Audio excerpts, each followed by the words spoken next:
1 Thessalonians 5:17. 1 Thessalonians 5:17. Recite natin ng sabay-sabay. 1 Thessalonians 5:17. Ready, recite. Pray without ceasing. Buti walang nagkamaling Jesus wept, no? Baka yun ang nasa isip niya. So, sabi ng Tagalog, magsipanalangin kayong walang patid. Lord, salamat po sa umagang ito. At nakakalapit kami directly sa iyo. Hindi na kami kinakailangang dumaan kung kani-kanino para kausapin ka. At salamat, you're always available to listen and to answer our prayers according to your will. Pag ganun, limitado ang aming kaisipan, limitado ang aming kaalaman. Pero salamat, ang aming Tatay sa langit na nakikinig sa aming mga panalangin ay alam po ang tamang kasagutan. Kaya patuloy kaming hamunin na huwag kaming titigil. Huwag kaming mapapagod pagdating sa prayer. Dahil ito po, Panginoon, ay kalooban nyo para sa amin. Kaya sa umagang ito, pangunahan nyo po kami sa aming pag-aaral na ito. Hindi lang kami tagapakinig. Ang mahalaga sa mensahe ay ma-apply namin ito sa aming buhay. Kaya Lord, ito ang aming dalangin sa pangalan ng Panginoong Yesus. Amen. Makakaupo na po ang bawat isa. Kung lalagyan po natin ng pamagat, ang ating pag-aaral ay cease not. No, pray without ceasing. Alam niyo yung word na without ceasing from that verse, ay chinek ko po yung kanyang salita, no, which is yung Greek word na ginamit po dyan. The word is adialeptus. Ang ibig sabihin po ng salitang ito ay unceasingly, at meron siyang isa pang salita ng ibig sabihin ito po ay continuous or consistent practice. Consistent practice.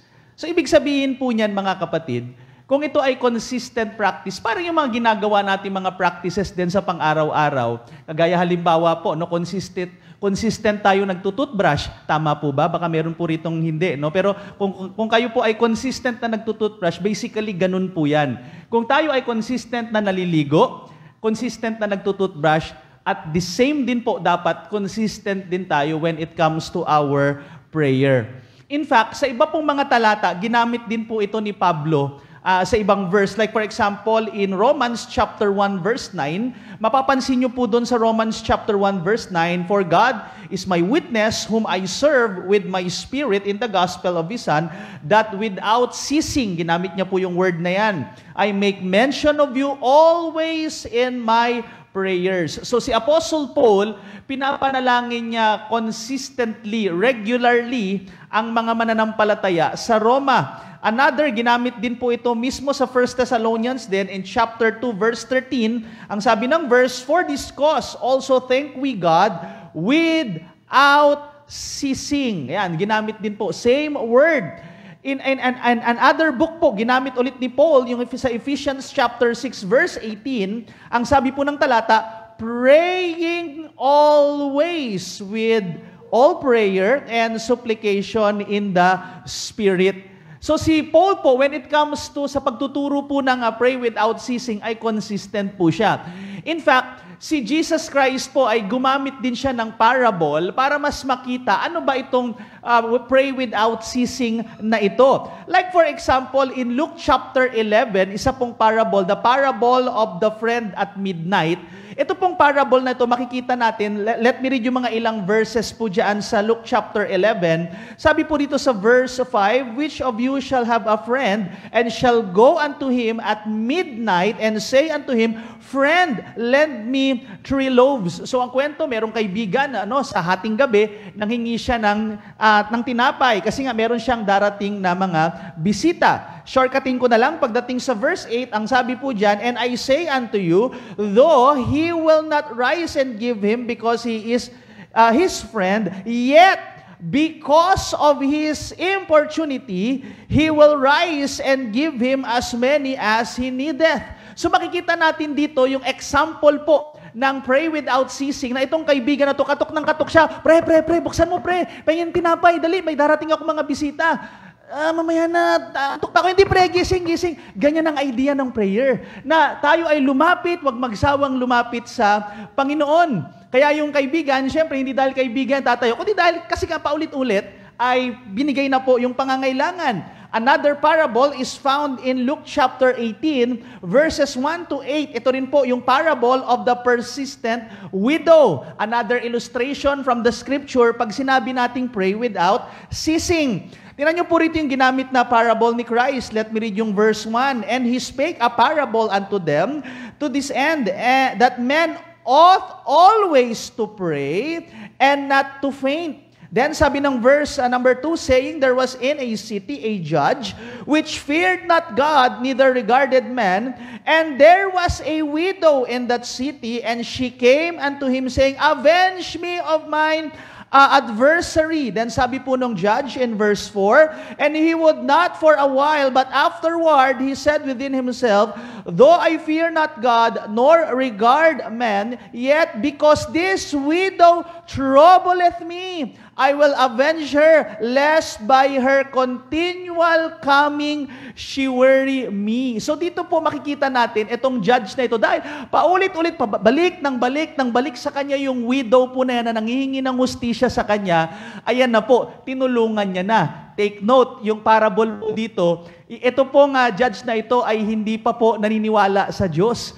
How much more si God na nagmamahal sa atin at tatay natin siya. Of course, pag tayo ay lumalapit paulit-ulit sa ating Ama, ay siya po ay may siguradong entertain niya ang ating prayer at sasagutin niya ang ating panalangin ng ayon sa kanyang kalooban. Kaya nga po mga kaibigan at mga kapatid, huwag tayong magsasawa na manalangin. Number 1, pag sinabi nating kumbaga pray without ceasing, ito ay cease not to talk to God. Of course, kinakailangan po nating makipag-usap sa atin pong tatay sa langit. Consistent, huwag tayong mapapagod, tuloy-tuloy na makipag-communicate sa Kanya. Kaya nga, letter A, under po niyaan ay continuous calling. Alam niyo yung kagandahan po sa panalangin na sinasabi ng Bible, ay pwede tayong manalangin sa Kanya ng tuloy-tuloy. Okay, hindi po ito yung sasabihin sa atin ng ating Panginoon, may limit lang ang pakikipag-usap sa akin sa isang buwan ay 7 times lang. Wala pong ganun. Pwede tayong lumapit sa Kanya. We can call to Him anytime, anywhere, at ang ating Panginoon ay lagi pong handang makinig sa ating mga panalangin. Kaya nga yung kilalang verse in the Bible, in Jeremiah 33 verse 3, ang word na ginamit sa prayer ay call, tumawag ka, call unto me. Call unto me. So familiar tayo sa word na call, lalo pag may mga cellphone, tumatawag ka. Pwede kang tumawag sa Diyos, call unto me. Anong sabi po ng karugtong ng verse? And I will answer thee. Yan ang kagandahan kay God. Pag tayo ay tumawag sa Kanya, asahan natin na siya ay magbibigay ng kasagutan.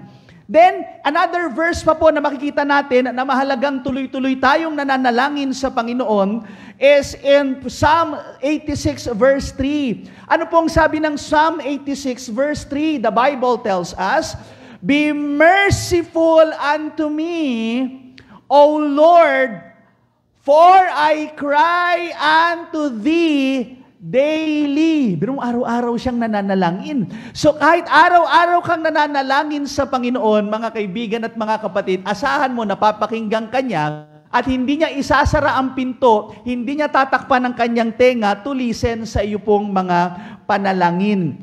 Sa isa pa pong talata, in Psalm 55 verse 17, ang sabi po ng talata, evening and morning and at noon will I pray and cry aloud, and He shall hear my voice. Mga kaibigan at mga kapatid, kahit ikaw'y manalangin sa gabi, kahit manalangin ka sa tanghali, o kahit sa anuman yan, o hapon o anumang oras yan, sabi po ng salita ng Diyos, He will listen to our prayers. So just kumbaga kita natin yung kagandahan ng blessing po sa paglapit natin sa atin pong Panginoon, siya po ay laging makikinig sa ating mga panalangin. And pag sinabi din po natin yung pakikipag-usap kay God, of course, kasabay din po nito yung ating continuous caring din. Kasi pag nananalangin po, ang turo ng Bible sa atin, when we pray, hindi yung makasariling panalangin. Kaya nga, praying is caring. Pag ikay nananalangin, meron kang pakialam sa ibang tao kasi ang prayer, ang magpapahaba ng panalangin natin, hindi yung pangsarili, kundi yung ipagpipray mo yung ibang tao. Kaya nga po makikita natin in 1 Timothy, isang familiar na verse when it comes to prayer, makikita nyo po dito sa 1 Timothy chapter 2, let me read yung mga verses, verses 1 to 4, according to the word of God, I exhort therefore that first of all, supplications, prayers, intercessions, and giving thanks. Anong sabi rito? Be made for all men. All men. Mga kaibigan at mga kapatid, pwede nating ipanalangin. At ang turo sa atin sa Bible, ipanalangin natin ang lahat ng tao. Yes, hindi naman natin kilala lahat ng tao. Of course. Pero lahat ng kilala mo, lahat ng connected sa buhay mo, ipanalangin mo pala. Yan ang sabi po ng salita ng Diyos. Kaya minsan nagiging boring yung prayer life natin kasi ang pinapanalangin ng natin, Lord, salamat sa food, amen. Ganyan lang po nasanay tayo. Pero kung ipapanalangin mo yung ibang tao, yung pangangailangan ng ibang tao, minsan po kahit nagsiscroll kayo ng Facebook account ninyo, minsan may makikita kayo, may mga nagpo-post dyan ng prayer request. Pag mga ganyan, panalangin nyo po sila. Dagdag po yan para ang iyong prayer life ay mas lalong gumanda, mas lalong ma-enjoy ka, at mas lalo kayong maraming mapag-usapan ng yung tatay sa langit. Dagdag pa po natin, sabi ng talata, hindi lang dito po sa verse number 2, for kings and for all that are in authority, that we may lead a quiet and peaceable life in all godliness and honesty. For this is good and acceptable in the sight of God, our Savior. So dito po, nagbigay ang Bible ng sino yung mga ipapanalangin. Yes, kanina sabi all men, pero naging specific ang Bible. Ipanalangin pala natin yung ating gobyerno. Alam nyo, karamihan, ito, talagang tukso ito sa atin. Tukso ito sa atin dahil maraming mga issue sa gobyerno. Malaki ang possibility na pag nakita mo yung news, iinit kagad ang ulo mo. Malaki ang possibility, imbis na ipanalangin mo, minumura mo na sa isip mo yung mga nakaupo sa gobyerno. Lalo nakita mo, nako, pambira, 20% yung nasa yung bangko, magkakaroon daw ng tax na buti lang pag mga wala kang bank account, hindi ka apektado ng mga ganyang issue. Kaya nga di minsan, blessing din minsan yung mga tambay lang sa kanto, pag mga ganyang balita, hindi sila apektado. Pero yung mga nag-iipon, ako, paano na naman to? May ganito daw, may tax, etc., etc. So, imbis na reklamo ka, ilapit mo sa Panginoon.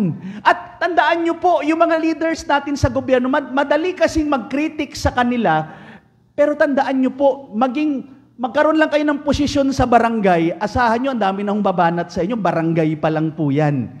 Yun nga lang mga class officer sa eskwelahan lang, sa classroom lang yan, no?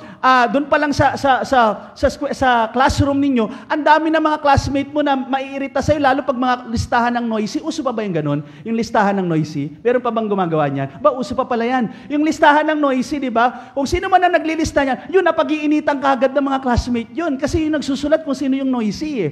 Imagine niyo, classroom lang yan. Classroom lang. Paano pa kaya sa barangay level? Paano pa kaya sa city level? Paano pa kaya pag sa buong bansa na natin?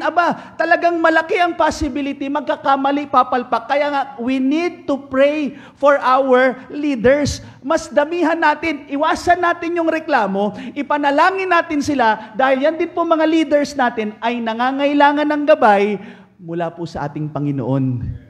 Tandaan nyo po, kung i-compare natin ang kalupitan ng gobyerno natin sa panahon ng Bible times, di hamak na mas malupit yung gobyerno nila.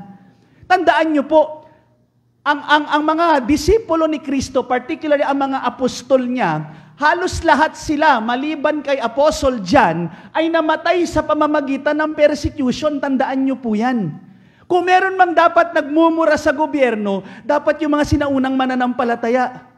Diba? Kung sino man dapat ang nagwawala sa kalye at nagrarally, Nero, resign! Nero, resign! Lumayas ka dyan, Nero! Wala kang kwenta. Hindi nila ginawa yun. Samantalang malupit ang leader nila. Samantalang malupit ang gobyerno nila, anong ginagawa nila? Panalangin. Tsaka, tandaan nyo po, kung ang isip ng gobyerno mo ay panlupa, madidismaya ka. Isipin mo yung, sabi nga ng prayer, Thy kingdom come, Thy will be done on earth as it is in heaven. Ang hope natin hindi yung gobyerno ngayon, ang hope natin yung darating na government. Pag si Jesus Christ na ang mamumuno sa mundong ito. Kaya nga ang the best preparation pag dumating man yung pagdarating na si Kristo, yung gobyerno niya, ngayon palang ibahagi natin yung ebanghelyo. Para yung mga kamag-anak, mga kakilala natin, pag sila'y naging mananampalataya, makakasama din po sila doon sa paghahari ng ating Panginoon. Then, huwag niyo kalilimutan, sabi pa ng verse number 4, mahalaga po ito, who will have all men to be saved and to come unto the knowledge of the truth. Mga kaibigan, panalangin natin na yung mga kakilala natin maligtas. Panalangin natin na makakilala sila sa Panginoong Jesus. Tandaan nyo po, gaya ng sinasabi ko noon, ulitin ko na naman, ang pag-i-evangelize, hindi lang yan pagalingan magsalita. Hindi yan papogihan, hindi yan pagalingan magsalita. No! Ang pag-share ng Ebanghelyo is a spiritual warfare. Kahit ang galing-galing mo magsalita, kahit na ikaw ay, kumbaga, kinikilalang speaker pa, pero when it comes to evangelism, kahit ang galing mo magsalita, maraming hindi ka maintindihan. Kasi may bumubulag sa kanila. Merong kaaway behind the scene na siyang pumipigil para maintindihan nila yung mabuting balita. That's why, bago lumusob, bago mag-share ng gospel, we need to pray. Dahil spiritual warfare yan. Kaya nga mga kaibigan at mga kapatid, tandaan niyo po, kahit yung mga kwento ng mga pastors na pinagpala ng Panginoon, bakit binigyan sila ng mga maraming members, attenders sa kanilang church? Dahil ba magaling sila? No. Marami sa mga yan. Kaya dumami sila dahil nananalangin sila. Kaya ipanalangin natin mga kaibigan at mga kapatid, let's care dun sa mga ibang tao. Kaya nga ganun din ang sinasabi po ng James chapter 5 verse 16. Nang sabi niya, confess your faults one to another and pray one for another. Let's pray for one another. Kaya nga mahalaga na hindi lang yung prayer, sariling prayer request, let's pray sa ibang mga pangangailangan ng ibang tao. Maaring sabihin, ako, wala man akong pera, wala man ako maitulong sa kanya materially. Okay lang po yan, basta mahalaga ipanalangin mo. Na may gamitin ng Diyos na tumulong sa taong yan, na siya'y pagpalain sa kanyang hanap buhay, o anumang mga pangangailangan ng taong yan. Let's pray. Ganun po kahalaga. Mga kaibigan at mga kapatid.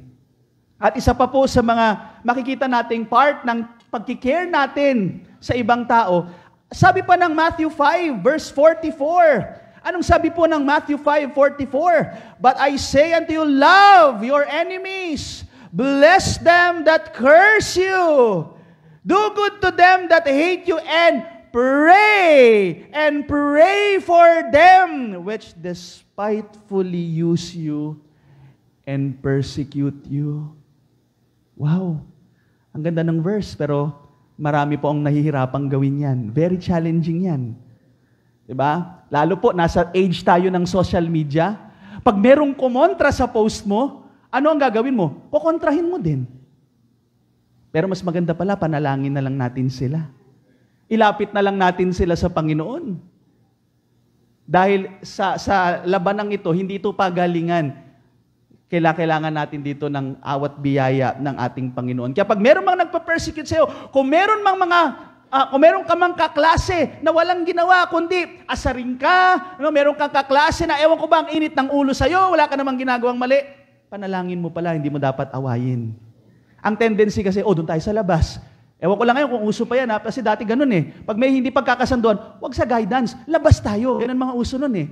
Pero ang sabi pala ng Bible, pray for them. Pag meron ka mga kaopisina, pag merong boss na toxic, nakala mo Diyosan sa opisina, panalangin pala natin. Kung may kapitbahay, may kamag-anak na hindi maganda ang pakikitungo sa atin, hindi mo kinakailangan makipag-away, hindi mo kinakailangan i-bash yung mga yan. Lapit ka lang sa tatay mo, sa langit. Pray for them.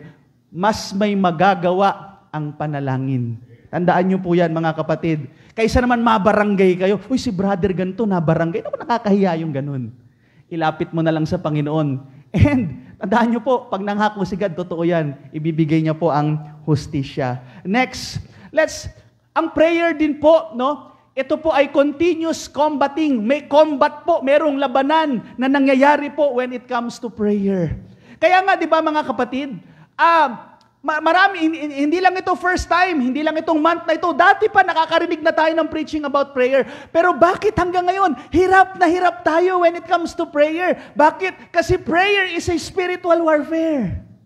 Ayaw ng kaaway, ayaw ni Satanas na ikaw ay nananalangin. Tayo ay nananalangin. Kaya nga sabi ni Jesus Christ, watch and pray that ye enter not into temptation. Kasi ito ang nakaka-challenge. The spirit indeed is willing. Gusto ng ating spirit to pray. Kasi nga tayo ay bagong nilalang na. Tayo ay mananampalataya na. Anak na tayo ng Diyos. Gusto natin kausapin yung tatay natin. Pero itong hamon, but the flesh is weak. Kaya nga, di ba, maraming nangyayari. O sige, overnight prayer tayo. Marami pong nangyayari pag overnight prayer, overnight sleeping ang nangyayari. Di ba? O sige, pray tayo. Kaya nga maganda minsan pag nagpipray, nagsasalita ka talaga. Kasi minsan pag silent prayer ka, dyan po yung deadly yan. Dahil pag silencer ang prayer mo, hahaba yung prayer mo, pag gising mo, saka ka na mag-amen. Ganyan na nangyayari. Kaya nga maganda pag nagpipray ka, lalo nandun ka sa kwarto mo, sa bahay mo, i-audible mo. Kasi pag nagsasalita ka, malalabanan mo yung antok. It's a practical advice, mga kapatid. Kasi kung isip-isip lang, naku, maniwala ka, mamaya marinig mo na yung hilik mo. Maganong ka na. Kasi nga, the flesh is weak. Mahina itong laman natin. Lalo kung galing ka ng trabaho pa, napagod ka kung ano ng buong araw, at pag nanalangin ka, yun po, kakapagod. Kaya nga, even sa church natin, di ba, minsan magugulat kayo, nagpipray, gumaganon na eh. Di ba? The flesh is weak. That's the reality. Merong laban po na nagaganap. Kaya nga ito ay tuloy-tuloy na labanan, mga kaibigan at mga kapatid. Kaya nga kahit doon sa, hindi ko na naisama dyan, pero in Ephesians chapter 6, verse 18, makikita natin na yun po ay spiritual warfare chapter or verse, particularly yung context ng Ephesians chapter 6, mula po dun sa verse, simulan natin sa verse 10, makikita natin po doon, it's about spiritual warfare, pero pagdating sa verse 18, part po ng ating spiritual na pakikipaglaban sa kaaway ay panalangin. Natural, kung panalangin ay mahalaga when it comes to our God, gagawa po ng paraan ang diablo para hindi ka manalangin. Diba? Parang kagaya ng mga sindikatong nangyayari, no? Pipigilan ka na makapagsumbong sa pulis. Pipigilan ka na hindi ka makalapit sa authority para masumbong sila. Ganun po ang gagawin ni Satan. Pipigilan ka. Gagamitin niya lahat. Gagamitin niya cellphone mo. Gagamitin niya ang Netflix. Gagamitin niya lahat ng mga entertainment para hindi ka na manalangin. Kaya matinding spiritual na labanan po yan, mga kapatid. Sabi nga po ng isang quote na nabasa ko, next slide, pray without ceasing because Satan is praying without ceasing. Hindi po tumitigil ang kaaway, mga kapatid. Kaya nga kinakailangan nating manalangin. Dahil ang kaaway natin, akala mo minsan malakas ka. Akala mo hindi ka babagsak sa ganitong klase ng kasalanan. Pero magugulat ka minsan. O isang araw magugulat ka na lang, yung inaakala mong malakas ka, yung inaakala mong hindi ka babagsak, diyan ka pababagsakin ng kaaway. Kaya nga, we need to pray. Kinakailangan nating manalangin. Ang kagandahan sa prayer na tinuturo ng Bible, no need to memorize. Pastor, paano ba? Ano bang step na, kung paano ka nakikipag-usap sa taong mahal mo, nakikipag-usap ka sa person, ganyan po ang panalangin, mga kapatid. Let's go to number 2. Cease not to trust God. Pag sinabi ng Bible na pray without ceasing, hindi lang yan yung huwag kang titigil na makipag-usap sa Kanya, kundi pangalawa, huwag kang titigil na magtiwala sa Kanya, anuman ang maging kasagutan niya sa iyong panalangin. Of course, ang pangako ng Bible, itong very clear. Sasagot siya sa panalangin. Pero hindi po sa lahat ng pagkakataon, yung gusto ng puso natin, yun ang magiging sagot niya. Pero may sagot siya, gaya nga ng preaching ni Pastor Tan nung Thursday. There are times na ang sagot niya is no, pero sagot pa din yun. There are times na ang sagot niya is you have to wait. At yung pag-aantay na yan, hindi sasabihin sa'yo ng Diyos, bigyan mo ako ng 30 minutes ha. Walang ganon. Hindi mo alam minsan kung gaano ka katagal mag-aantay, basta mag-aantay ka. Minsan yung pag-aantay na yan, aabot ka minsan ng 1 taon, 5 taon, 1 dekada. Pero sasagutin pa rin niya sa tamang panahon ayon sa Kanya. Kaya nga, dito sa favorite, or sa life verse ko, which is Proverbs chapter 3, verse 5 to 6. Anong sabi ng Bible? Trust, magtiwala ka, trust in the Lord with all. Buong puso mo, ipagkatiwala mo sa Kanya. Trust in the Lord with all thine heart. And lean not unto thine own understanding. Marami po sa atin, nagja-jump tayo dun sa own understanding. Nakakalimutan natin yung trust. Kaya hindi tayo naiiba minsan doon kay Sarah at saka kay Abraham na sinabi ni God kay Abraham, magkakaroon ka ng anak, magiging kasing dami ng buhangin sa tabing dagat, magiging kasing dami ng mga bituin sa langit. Ito pumasok yung own understanding. Sabi ni Sarah, baka hindi naman sa akin. Dito kay Sarah, to batang-bata, sexy. Baka dito. Tinulungan nila si God. Tanong, kailangan ba ni God ng tulong mo? Hindi niya kailangan ng tulong mo. Ang kinakailangan ni God sa'yo, magtiwala ka lang sa Kanya. Hindi niya kailangan ng tulong mo. Dahil kaya niyang kahit na ang 90 years old na si Sarah, which is medically impossible na mga anak, kayang-kaya niyang gawin because all things are possible with God. Nangunguna sa atin, our own understanding. Yan po, kayang mabigat na kaaway yung sarili natin when it comes to prayer. Kaya nga, number 1, magtiwala tayo sa Diyos, cease not to trust God, kahit na po you experience unfathomable circumstances, may mga bagay po sa buhay natin na hindi natin maintindihan.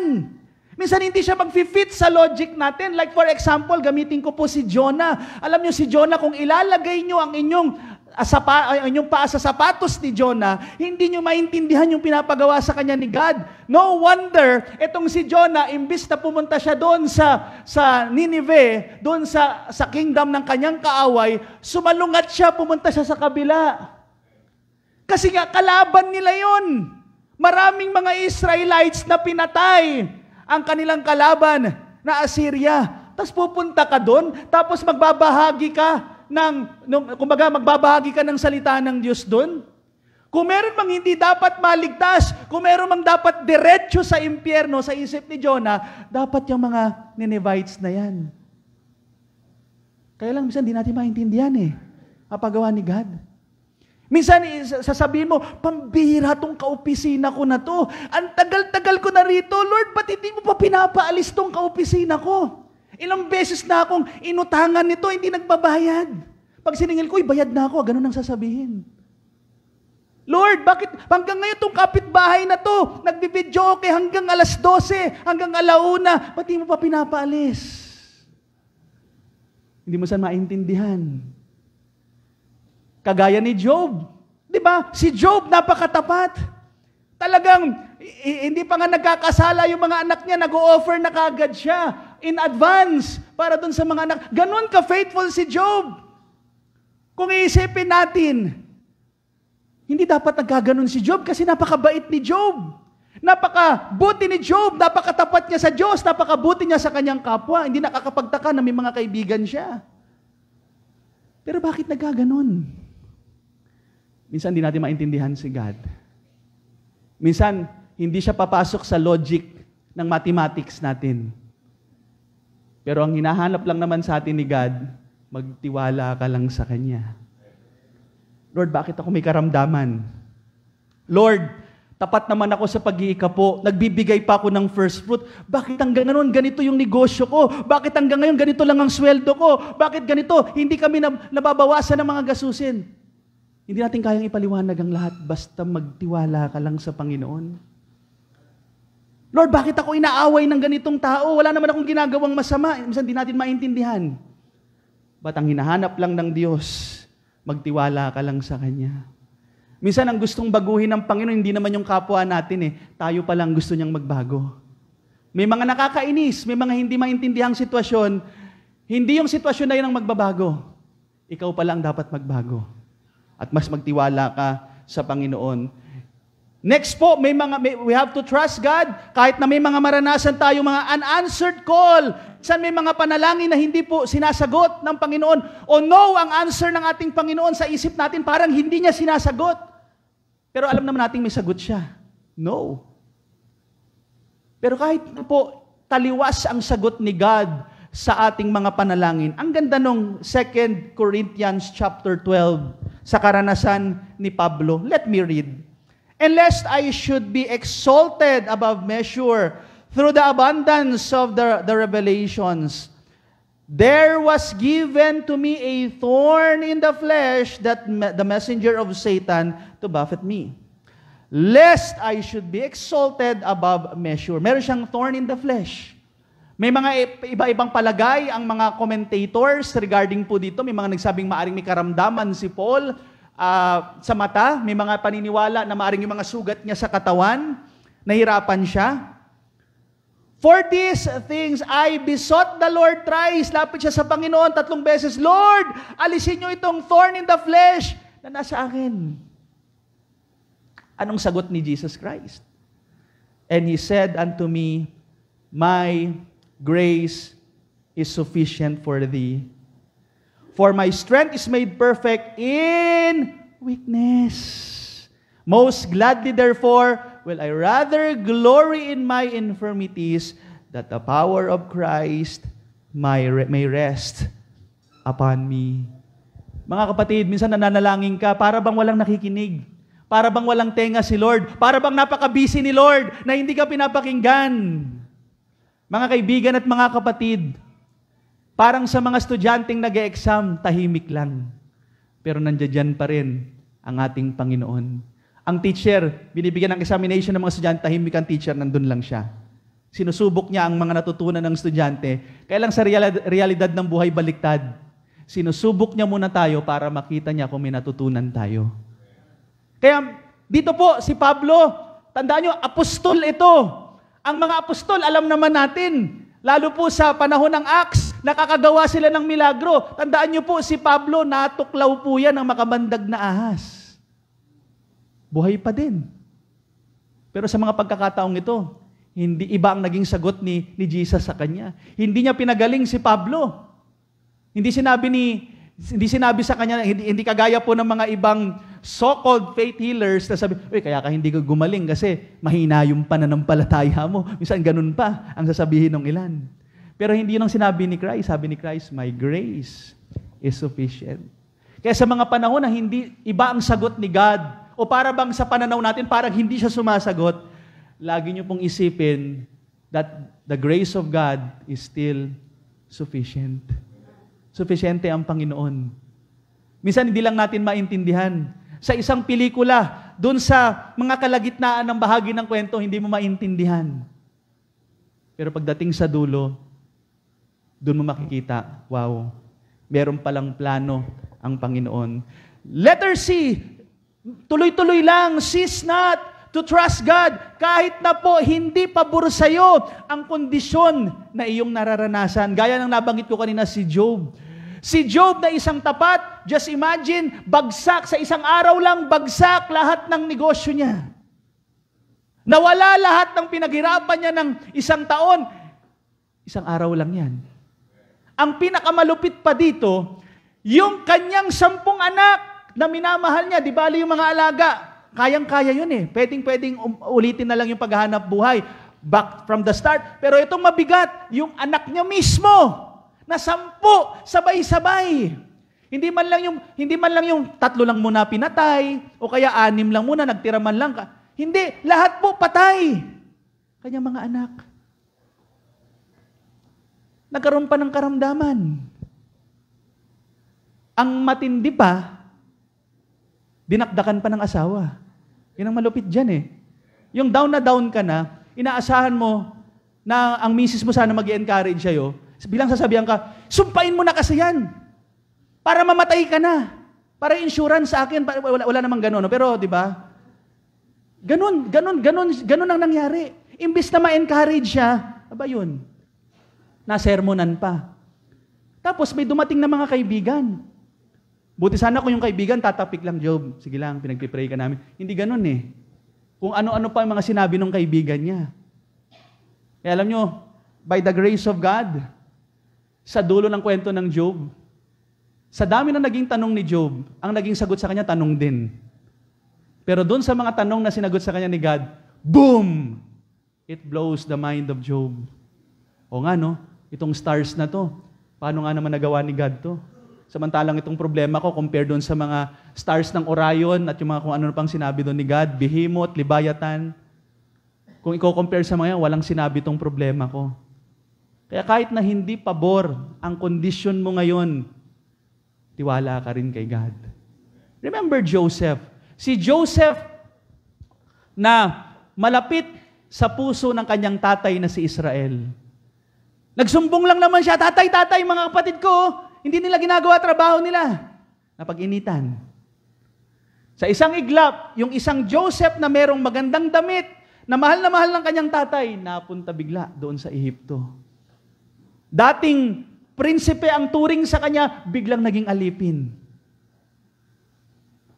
Just imagine ang kondisyon ni Joseph habang nasa bilangguan siya.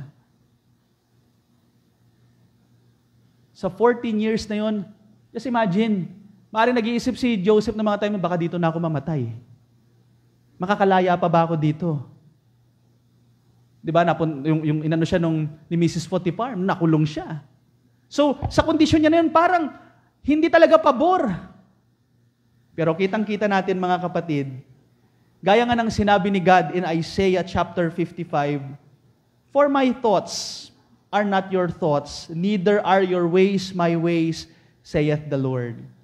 For as the heavens are higher than the earth, so are my ways higher than your ways, and my thoughts than your thoughts." Iba mag-isip si God, mga kapatid. Sino ba naman si Joseph?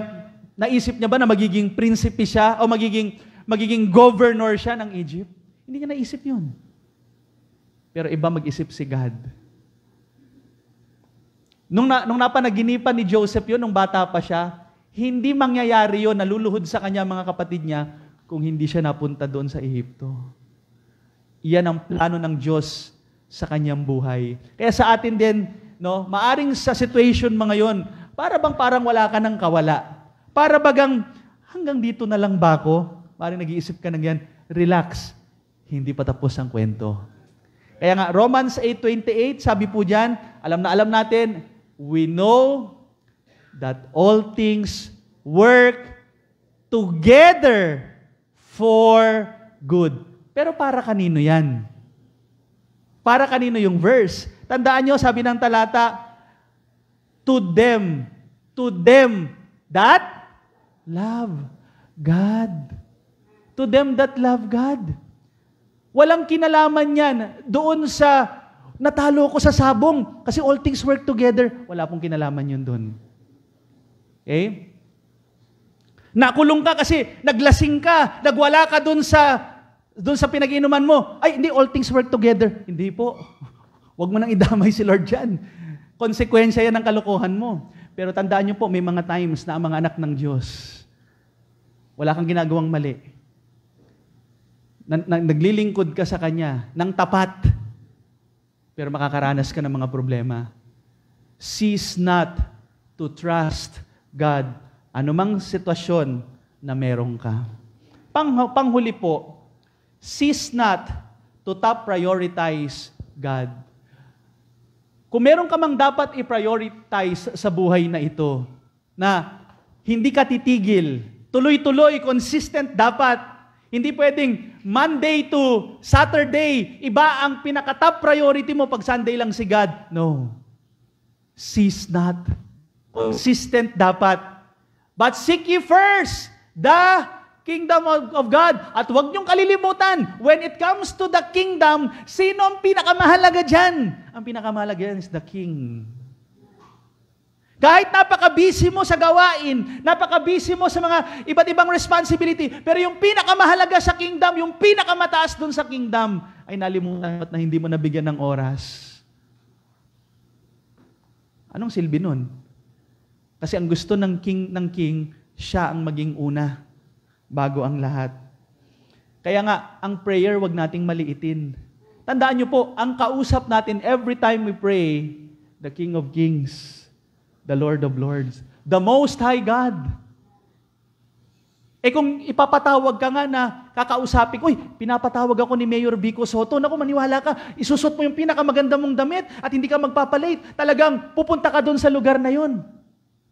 Ipaprioritize mo yun. Tao lang yun. Paano pa kaya si God? Kaya nga, pagdating sa prayer, number 1, kinakailangan po to prioritize our God.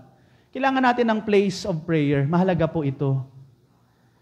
Well, ang 1 Timothy 2:8 tells us, I will therefore that men pray everywhere. Opo, kahit saan naman pwede kang manalangin. Yan ang kagandahan kay God. Pero mas maganda po na pag tayo ay nananalangin, hindi tayo nade-distract. Meron tayong privacy. Parang ikaw din, di ba? Pag ang taong mahal mo, kasama mo, gusto mo, walang nanggugulo sa inyo. Nakakapag-usap kayo ng maayos at walang distraction. Kaya nga dito sa Matthew 6, verse 6, merong sinabi si Christ na maganda rin pong makuha natin yung principle na ito. But thou, when thou prayest, anong sabi ni Christ? Enter into thy closet. Ibig sabihin yan, doon ka sa kwarto mo. Manalangin ka. Kaya nga, blessing kung meron kayong kwarto na kayo lang. Kaya lang minsan may mga pasaway kang kapatid, papasok sa kwarto, naku, iingay na naman. Kaya, pwede kang maghanap ng iba pang place na tahimik, na maganda ang pakikipag-usap kay God. Another po, makikita natin sa Luke 18 verse 10, 2 men went up into the temple to pray. Templo. Kaya nga maganda, attend ka ng prayer meeting. No, tamang-tama. Bukas, meron tayo hanggang sa Saturday, ay meron tayong prayer marathon. Okay? Then, ang pinakamagandang example mismo si Kristo. Matthew 4:23. Si Jesus kasi wala siyang kwarto eh. Anong ginagawa niya? Matthew 4:23. And when he had sent the multitudes away, anong ginawa ni Christ? He went up into a mountain apart to pray. Alam niyo, napaka-busy ni Kristo. Wala nang bibisi pa sa Kanya. Pero kahit napaka-busy niya sa paglilingkod sa Ama, hindi siya nawawalan ng oras. Hinihiwalay niya sarili niya, pumupunta siya doon sa bundok, mag-isa lang siya doon, nananalangin siya, privately, kausap ang kanyang o ang ating tatay in heaven. Kaya, mahalaga po mga kaibigan at mga kapatid, na meron tayong lugar. Merong pelikula, di ba, title, Prayer Room. Meron kang room na kung saan, kumbaga yun yung prayer room mo, yun yung makikipagdigma ka, yun yung mananalangin ka, may mga nakasulat ka doon na mga ipagpipray, para alam mo yung pinakatamang ipapanalangin, o sino yung mga ipapanalangin. Kaya nga, letter B, mahalaga yung may program pagdating sa prayer. Kaya nga kahit si Jesus Christ in Matthew chapter 6, nagsabi siya ng mga kumbaga yung format ng panalangin, sabi niya, pray after this manner, di ba? Our Father, which art in heaven, hallowed be thy name, thy kingdom come, thy will be done on earth as it is in heaven. Give us this day our daily bread, and forgive us our debts as we forgive our debtors. And lead us not into temptation, but deliver us from evil. For thine is the kingdom, and the power, and the glory forever. So dito may tinuro si Christ. Ano yung pinaka-format or program ng mga ipapanalangin po natin? Okay? Limited yung time, di natin maisa-isahin yung mga yan. Pero yan, nagbigay sa atin ang ating Panginoon na meron tayong mga iba't ibang classifications when it comes to our prayer. At nabanggit din kanina, no, doon sa 1 Timothy 2:1, na merong supplications, prayers, intercessions, and giving of thanks. And letter C, panghuli po mga kapatid, is mahalaga din po ito, meron tayong mga partners in prayer. Masarap po na meron kang kasama, meron kang ka-prayer partner. Maaring hindi man kayo laging magkasama physically. Pero alam mo na kahit na magkahiwalay kayo, merong taong mananalangin sa'yo. Meron kang pwedeng i-message ka agad, brother, sister, ito po, may problema ako ngayon. Please pray for me. At itong taong alam mo na to, talagang ipapanalangin ka. Kaya mahalaga po na may mga partner tayo. Kaya nga, doon sa James, di ba nakita natin kanina, doon sa 5:16, sabi ng verse, pray one for another. May mga nanalangin sa'yo. Bawat isa, may kapartner ka sa prayer. Sabi nga ng Ecclesiastes chapter 4, verse 9, two are better than one. Yeah, kailangan natin ng may kapartner sa prayer. Sabi pa ng Galatians 6:2, bear ye one another's burdens and so fulfill the law of Christ. So pag may ka-prayer partner ka, meron kang kasama doon sa burden na meron ka. Na may nananalangin sa'yo. At napakahalaga niyan sa atin. Tandaan niyo po, 25 years, actually higit pa, kung isasama pa natin yung Damayan at Shepherd. Bakit tayo nagpapatuloy hanggang ngayon? Magagaling ba ang mga pastor dito? Ang mga members, ang gagaling ba? Hindi, marami tayong mga kahinaan. Pero bakit nandito pa rin tayo? Kasi meron tayong God na kinakausap na siyang gumagabay sa atin at nangunguna sa ating church. Panghuli po, pray without ceasing because God hears every word and knows your heart. Consistent prayer keeps you connected to His will. Never stop seeking Him because He moves through your faith and persistence. Our gracious God and Heavenly Father, again, Panginoon, ang hamon ay hindi lang kami tagapakinig. Itong preaching na to ay walang magiging dating kung hindi namin ito i-apply. Lord, continue to teach us how to pray. At sa mga oras na ito, masasabi po na lahat kami ay nagkukulang at nagiging guilty sa usaping ito. Maaring minsan, napakaiksing minuto lang o minsan nakakaligtaan pa ang paglapit sa iyo. Kaya Panginoon, sa oras na ito, kami po na mga anak mo sa Faith Baptist Church, sorry po Panginoon sa mga pagkukulang po namin. Sorry sa mga kakulangan po namin. Minsan, mas nabibigyan pa namin ng oras ang mga palabas, ang ibang tao, pero napakakonti ng binibigay namin sa iyong oras. Help us, Lord, to repent and to reform yung aming pong mga ginagawa. Magbago kami ng ayon sa iyong kalooban. Na ang panalangin ay amin pong gawin ito, consistent po. Pray without ceasing. Maging consistent kami, Panginoon, sa pagtawag, pakikipag-usap sa iyo. Maging consistent kami na magtiwala sa iyo at i-prioritize ka sa aming buhay. Maraming salamat po. Sa pangalan mo, Jesus. Amen.